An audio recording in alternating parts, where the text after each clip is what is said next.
Taigi sveikinuosi su dar viena nauja savaitė, mano mėly klausytojai. Ir prieš pradedant noriu pasidžiaugti, kad sukako lygiai 3 metai, kai prasidėjo šitas podcastas. Ir noriu padėkoti jums, kad klausote, kad esate dalis šitos bendruomenės, nes jeigu ne jūs, tikrai nebūčiau tęsusi šitų epizodų kiekvieną pirmadienį jau 3 metai.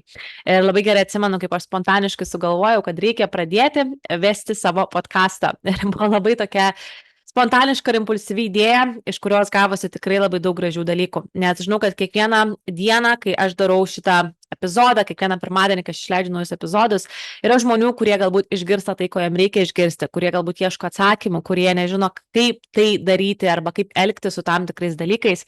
Ir kai aš gaunu žmonių žinutes arba atsiliepimą, tai mane iš tikrųjų veda į priekį ir tai, kas mane tikrai stumia per paskutinius 3 metus eiti ir daryti ir dalintis tuo, ką noriu dalintis su jumis. Ir šios dienos epizodas bus 3 dalykai, kurie parodo, kad mes artėjame link savo manifestacijos. Tai praeitą savaitę dalinausi su jumis apie tai, kaip mes blokuojame save nuo manifestavimo. Labai tikiuosi, kad pradėjote daugiau fokusuotis į gausą, į tai, ko jūs norite savo gyvenime, o ne tai, ko jūs nenorite. Ir šiandieną bus labai įdomu, todėl, kad galbūt jums atrodys keista ir tikrai nepagalvotumėt, kad būtent šitie dalykai parodo, kad jūs artėjate savo tikslo link. Tai pirmas dalykas bus toksai. Galbūt jūs pastebite, kad kažkas gali pas jūs gyvenime nutikti, kaip kažkas išeina iš jūsų gyvenimo. Tai jeigu kažkas išeina iš jūsų gyvenimo, ar tai bus žmogus, ar tai daiktas, arba gal netgi pametėte kokį daiktą, arba pavogė kažką, tai reiškia, kad jūs taip pat artėjate link to tikslo. Todėl, kad kai mūsų puodelis yra pilnas, ir jisai, kaip sakant, jau eina per viršų, ar ne, vanduo eina per viršų, mes nebegalime nieko pilti į viršų.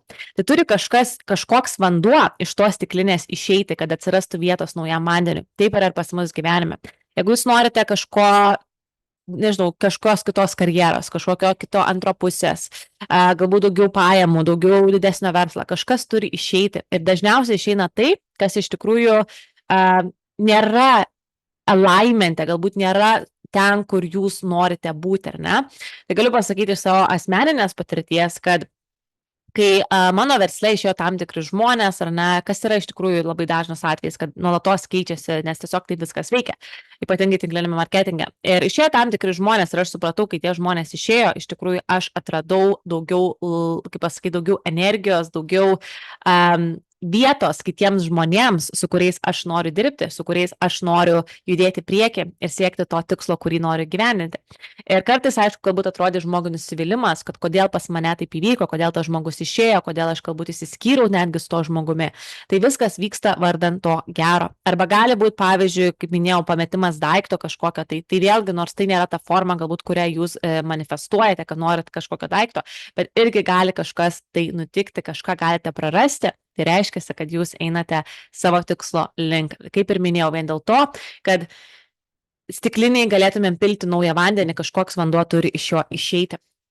Kitas dalykas yra antras numeris, kad parodo, kad jau esate arčiau savo tikslo.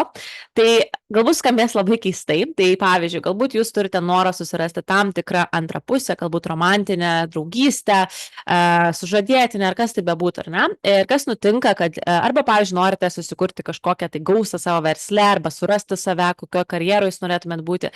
Tai nenustebkite, kad šiuo metu gali pasirodyti keisti pasiūlymai. Gali pasirodyti ir keisti pasiūlymai iš tam tikrų žmonių, pavyzdžiui, gali parašyti koks senas giminaitis jums, kažko paklausti, kažko paprašyti, galbūt senas klasiokas, senas žmogus, su kuriuo senai bendravote, tai gali būti kažkoks keistas prašymas, keistas pasiūlymas. Gali būti netgi keistas darbo pasiūlymas arba keista galimybė, kuri pasirodys prieš jūs.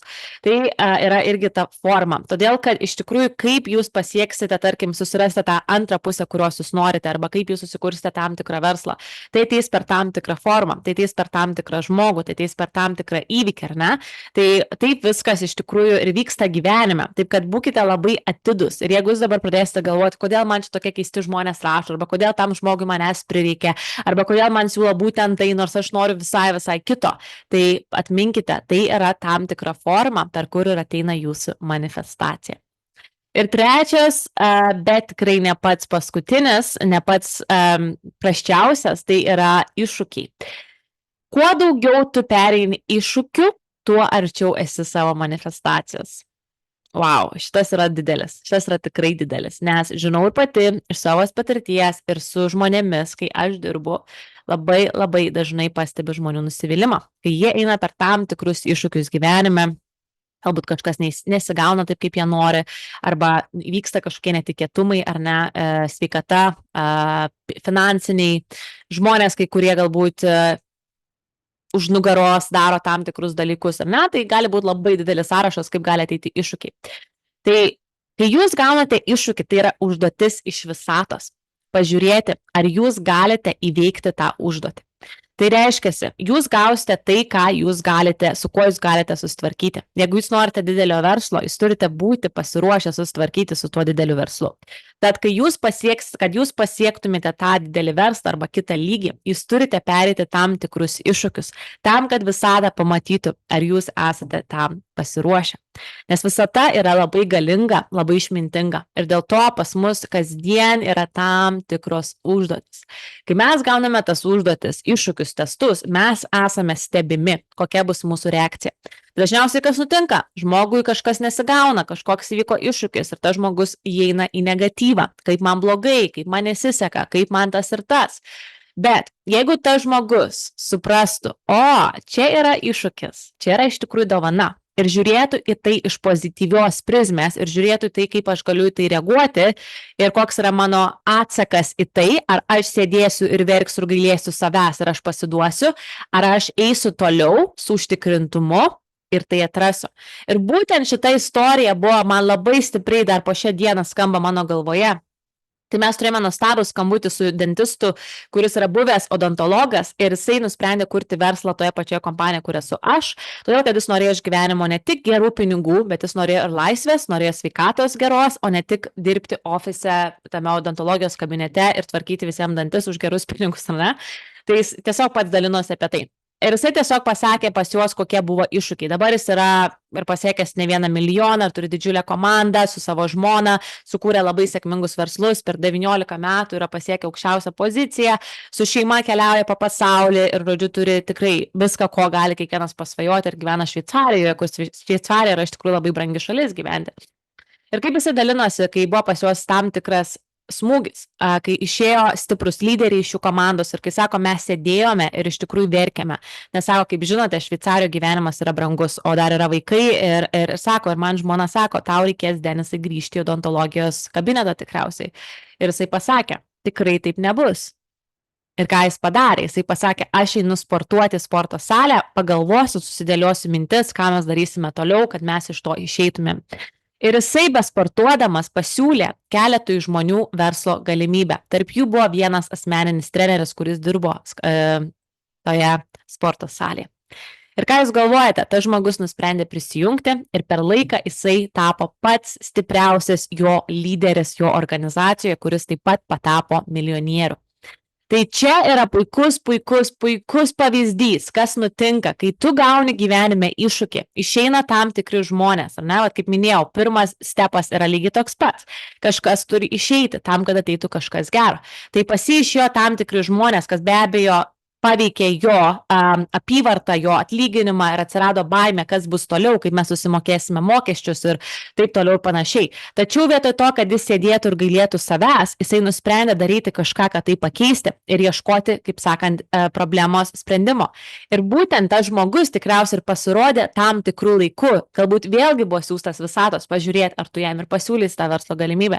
Ir vaisiai yra saldus. Ir čia yra labai daug istorijų ir mano pačios asmeninė istorija tas pats, kai aš atsimenu, prieš pasiekiant aukščiausią tą poziciją, kurioje aš esu, buvo tikrai daug iššūkių, buvo ir asmeninių iššūkių, ir buvo ligoninė, mano antroji pusė buvo pagulytas į ligoninę iš tikrųjų ir buvo tikrai labai sunku, labai buvo sunkus etapas ir galiu pasakyti, po to etapo buvo kažkas neapsakomo, kad iš tikrųjų per kelis mėnesius mano gyvenimas kardinaliai pasikeitė gerąja prasme, mano pajamos užaugo 4 kartus per porą mėnesių, aš galėjome savo darbą, mano antroji pusė galėjome savo darbą ir gyvenimas kardinaliai pasikeitė iš finansų, ta prasme per porą mėnesių, tai viskas pasikeitė, ta prasme, kad aš tiesiog negalėjau patikėti tuom. Ir Ir dabar tiesiog, kai va šitą dalyką išgirdau, aš tiesiog suvokiau, kad viskas yra iš tikrųjų sudėliota visatos, ir visata turi didžiulę išmintį, didžiulę galę, ir mes tiesiog turime suprasti, kad yra kažkas daugiau negu mes, ir niekas nevyksta mūsų gyvenimuose šiaip savo. Labai tikiuosi, kad jūs gavote naudos iš šio epizodo, ir noriu priminti, mes vis dar turime saviugdos grupę Aš manifestuoju, į kurią jūs galite prisijungti. Kasdien aš vedu seminarus, kurie yra apie būtent manifestavimą, giliau apie visą tai, ką pasidalinau dabar, mokinamės apie ženklus, kaip atpažinti ženklus, kaip paprašyti ženklų, kaip paleisti kontrolę, kaip susijungti su visatos energija ir tapti super atraktoriu. Dalinuosi įvairiomis praktikomis, nuo meditacijų iki savianalizės, kurias galite atlikti jums laisvu laiku, ir visi, kas prisijungėte, gaunate prieigą prie šitos grupės visam laikui, tad jūs galite perklausti seminarus, kiek jūs norite kartų, ir jūs galite visas užduotis atlikti, kiek norite kartų. Tad jeigu norite, parašykite man per Facebooką, Agnė Der, arba Instagrame, Agnuela podcastas, ir TikTok'e taip pat, ir papasakosi daugiau. Ir kaip visada, jeigu jums patiko šitas epizodas, nepamirškite pasidalinti su savo draugais socialiniuose tinkluose ir užžymėti manęs. Taip pat palikti atsiliepimą, jeigu vis dar nepalikote Spotify, ir YouTube'e uždėti liuksą. Tad ačiū, kad esate, ir dar kartą ačiū visiems, kad buvote kartu per paskutinius 3 metus, ir noriu pranešti, kad laukia didžiulės naujienos labai greitų laikų. Tai yra kažkas, ties kuo aš dirbu užkulisiuose, ir nekantrauju pasidalinti su jumis. Tad ačiū dar kartą, ir iki sekančios savaitės.